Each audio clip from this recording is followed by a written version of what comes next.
እሺ አጎት አመሰግናለሁ። እንዴ ልጄ ቦርሳን ረሳህ እኮ። አሃ አመሰግናለሁ አጎት። አባዬ ብር ስጠኝ እባክህ። እሺ እሰጥሃለሁ። የእርሶ ልጅ ነው እንዴ?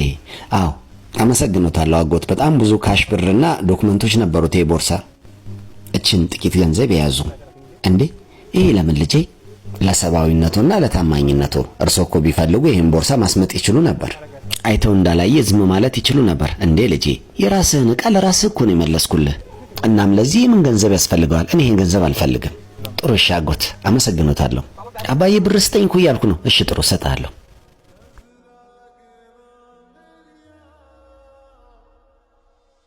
ምንድነው ይሄ? ምን ላደርገው ነው? በዚህ ብር እኮ ጥሩ ሸሚዝ እንኳን መግዛት አልችልም። ልጄ እንዴት ነው ሁልጊዜ በየቀኑ እኔ አዳዲስ ልብስ እንዴት መግዛት እችላለሁ? ታዲያ ሁልጊዜ አዳዲስ ልብስ የመግዛት አቅም ከሌለ ለምንድን ነው አዲስ ኮሌጅ ውስጥ ያስመዘገብከኝ? ልጄ እዛ ያስመዘገብኩ እኮ ህይወቴ የተቃና እንዲሆን ብዬ ነው። ይሄ ወደፊት ህይወቴ እንዲስተካከል ብዬ ነው። እዛ የሚመጡ ተማሪዎች ማለት እኮ አዳዲስ ልብስ እየለበሱ ነው የሚመጡት። ሁልጊዜ አንድ ሸሚዝና አንድ ሱሪ ለብሼ መሄድ አልችልም። ችግርህ ምንድነው? ቆይ አባዬ ወይ ሞተር ሳይክል አልገዛልኝ ወይ ጥሩ ልብስ አልገዛልኝ። እንዲሁም የትምህርት ቤቱን ክፍያ እንኳን በሰዓቱ መክፈል አልቻልክም። አንድ ነገር ንገረኝ እስቲ። ልጆችን ማሳደግና መንከባከብ ካልቻላችሁ ለምንድን ነው እሺ የምትወልዱት? ልጄ ስታስበው ምንድን ነው የሚመስልህ? ሰርቶ ገንዘብ ማግኘት ቀላል ነው እንዴ? ምን ትልቅ ነገር ነው? ቀን ሙሉ መጎለት መቀመጥ አይደል እንዴ? ሌላ ምን ትሰራለህ?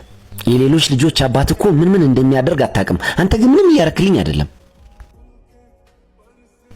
ልጄ ሰርቶ ገንዘብን ማግኘት ቀላል ነው ብለህ እያሰብክ ከሆነ እንግዲያውስ አንዴ እኔ የተቀመጥኩበት ቦታ ለአንድ ሰዓት ብቻ ቁጭ በል እናየው።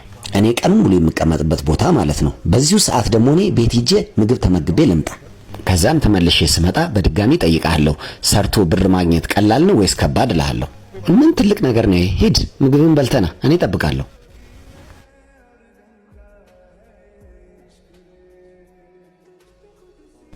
ኮኮናት ዋጋው ስንት ነው እመቤቴ? አንዱ 80 ብር።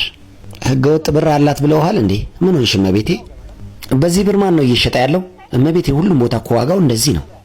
ለዘረፋ ነው እንዴ የወጣችሁት እናንተ? እንደውም ከናንተ የተሻለ እኮ መጋዘን ይሻላል፣ ያውም ፍሬሽ የሆነ።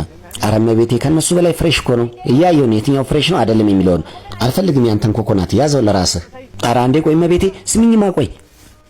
ክፍል 2 ይቀጥላል።